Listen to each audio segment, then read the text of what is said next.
Listen, what if I told you the real reason you're stuck in the same physique has nothing to do with your diet or your workouts, but it has everything to do with the identity that you're operating from? Because once you upgrade your identity, the mistakes that keep you stuck don't just get fixed, but they disappear just about on their own. And I know this because I spent years doing everything right while living all inside the wrong identity. And once I actually rewired my internal story, everything else started to change. And this is the same shift that I help other high performers make to rewire it for themselves. So in this video, I'm going to break down the fitness mistakes that you will make if you're operating from the wrong identity, and how shifting into a more lean, high performing version of yourself makes fat loss and consistency inevitable. So one of the biggest things that I actually struggled with was late night eating, overeating, over snacking. I would have a perfectly great day. I would go to the gym, hit my workout, eat my food, hit my calories that I was supposed to hit, and it would be probably about 8 o'clock. Almost time for bed. I get comfortable, I get into bed, I put on a movie. You go to the kitchen, there's some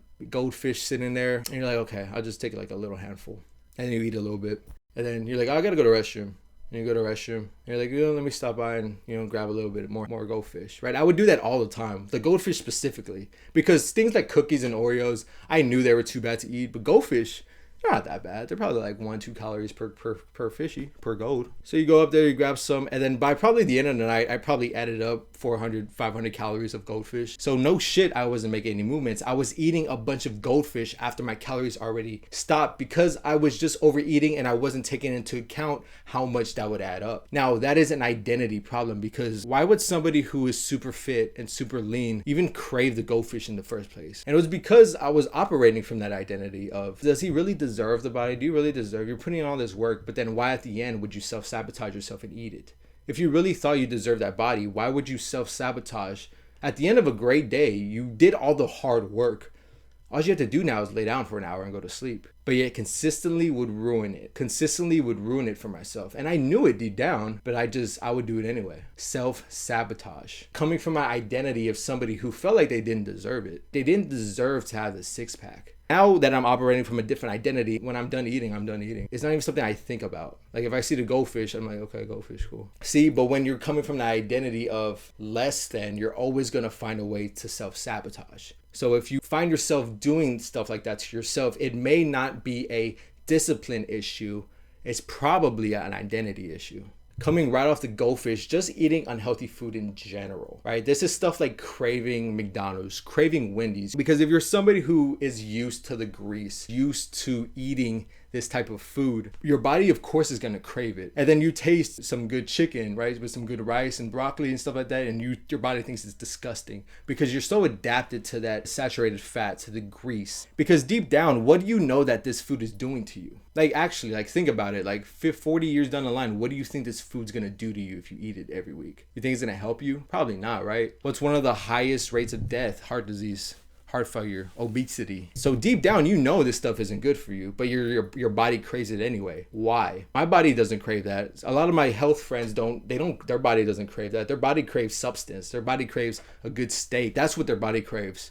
We don't crave McDonald's. Last time I had McDonald's, my stomach hurt, right? I was like, I can't eat this, bro. That's what happens when you come from a place of knowing really deeper down what this food is doing to you, right? Because when you operate from somebody who has an identity of somebody who's lean, not just lean, but healthy and fit and wants to have that type of lifestyle, who looks at that food and is like, that's disgusting. Why would I put that in my body? My body is a temple. Of course I don't crave it. But when somebody is just like, oh, I'm this person who's always eating junk food and I'm trying to trick my body to give me abs because I want to look good. And then you wonder why you're craving junk food, because you're not the person who wouldn't crave the junk food. So if you're somebody who's constantly craving junk food that you know deep down isn't good for you, again, identity problem. It's not because you don't have willpower. People try to willpower their way out of all of these things, but that's not something you could willpower, because if you go back to evolutionary psychology, and I talk about this in other videos, but you're fighting your body's natural urge to eat resources. Back then, we had to fight for our food, right? You would go days or weeks without actually eating anything, and your body got used to that. And it was like, oh my God, like I wish I had more food. And now we live in a society where there's food around every corner. You're literally fighting your biology to not eat this food. It's not a matter of like, oh shit, there's too much food, I'm never gonna win this fight. It's more of a matter of, this food isn't even natural. This food's gonna kill me. Why am I craving it? Wrong identity. I used to be in sports all the time, and some of my friends actually made it pretty far into sports. What you find is that these guys, they don't even think about what they do. Like, they just go to the gym, they just go to practice. And I would ask them, especially in college, bro, like, how do you do this? Like, it's so much. You're going to school and you're, hitting the gym, and you're going to practice 2 times a day. And they're just like, yeah, man, it's just my life. All right, think about that. Think about how much time they put into this type of fitness, into this lifestyle of theirs. They put so much time into the gym and they don't even blink about it. As a pro athlete, right? As an Olympian, ask any of these guys how much time they put into it, and they'll just look at you like, yeah, dude, like that's what I do, right? Isn't that weird? And then there's people out in every day who get off work and they can't manage to go to the gym for an hour. And they're like, oh, I don't have the time. Oh, it's too hard. Oh, I'm too tired. Is that discipline? Is that those guys have way more discipline than the other guys? You could argue that. Or you could just argue that it isn't hard for the people who are used to it because they built that muscle of going to the gym. They built that as part of their identity. When you ask me, could you imagine not going to the gym for a year? It's like, no, dude, like the gym is part of my life, right? It's part of my lifestyle. That's just who I am. You'll ask people that who are into fitness. That's just who I am. That's a part of your identity. So if you're somebody who finds it very troubling to actually always make the gym consistently, you're somebody who misses workouts, you're somebody who just can't find, it just feels very difficult for you. It's just hard all the time, right? It's hard for me to get in the gym.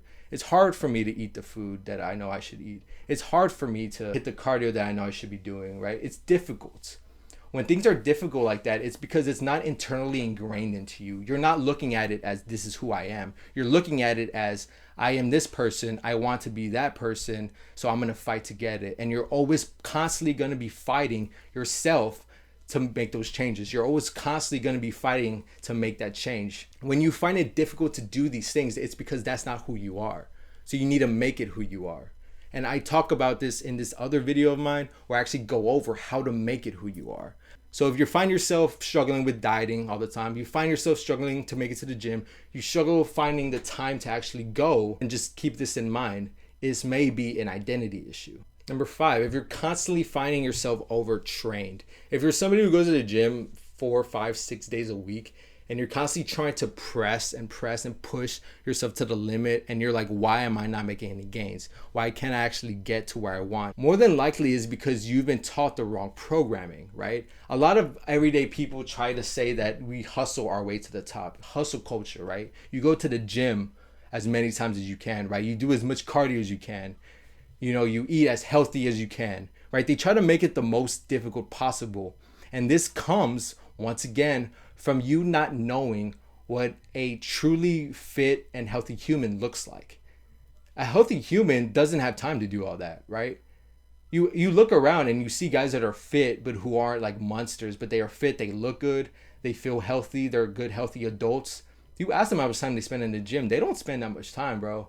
They'll spend a couple days a week, hit some cardio sessions, maybe go play basketball 1 time a week, and then they're done, right? That's their week in the gym. And a lot of people will overtrain that. They'll try to be in the gym 4, 5, 6 days a week, right? They'll overcompensate.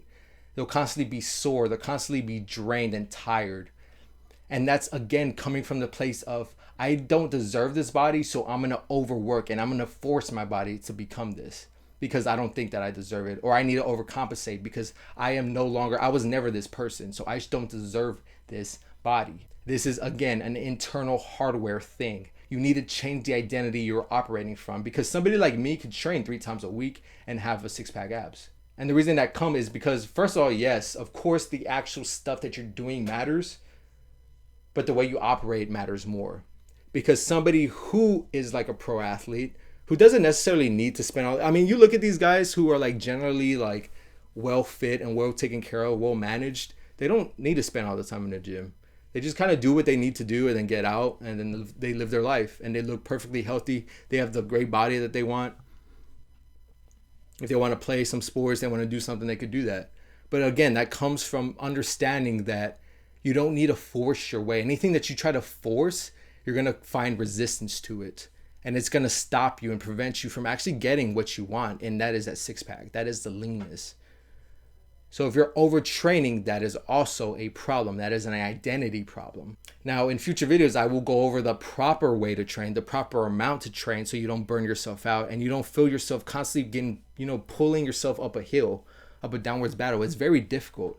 And again, if you find it to be very difficult, identity problem. And one of the most important lessons that I learned through this whole journey, which is the one that I started with, which is the fact that it does not take a long time to get the body that you want. It really doesn't. If you are anywhere less than 50 pounds away from your goal, either direction, you could have your body in about 6 months. At most, you could see big results in 3. That is very fast. That's a quarter, right? 6 months from now is next summer. This summer, you could have a 6-pack abs, walking, feeling confident in yourself, feeling strong, on top of the world in 6 months' time. Great physique, right? Have something that you've never had before in your life. Even if you've never had it before in your life, even if you've never been able to get less than 30 pounds away from your goal, you can do it in 6 months. You could look amazing in 3. You could notice a big difference in 1. It does not take a long time. If you know the proper steps to take, the way to actually lose weight, like the actual steps that you need, and then the one identity shift that you need to make to actually be able to make it effortless. So you're no longer just fighting, trying to get to the gym. You're not trying to fight your diet. You're not trying to fight your cravings or your body biology. You just simply are. You just simply exist and you just do the program, and then bam, you have it. It's literally simple. It's easy, where you no longer have to struggle. No matter if you spent 10, 20, 30 years struggling with this, you could get it done in 3 months. Now, that's something that you're interested in. You could go ahead and hit the link down below, watch the video, and apply to work with me. Or you could continue to spin your wheels. You could continue to just try to make it work. Because, like I said, my program will work, but I guarantee you a bunch of other guys' programs work too. So why haven't you gotten the 6-pack, right? Why haven't you gotten the body yet? It's because it is an identity issue, which is what my program specifically focuses on. I give you the training. I give you the stuff that you need to, realistically do it. But the most important work is the inner work, because without the inner work, you're forever going to spend your time stuck in that cycle of trying to get your way out. So if you are still spending any more than 6 months on a cut, you're not doing this right. So like I said, if you want to work with me, go ahead. You can link down below, or you can hit the link right here and see how to change that identity so that you can make this easy peasy. Easy peasy. You can make this super fucking simple. So go ahead and click that video if you want to watch that. If you want to work with me, click down below. I'll see you guys next time.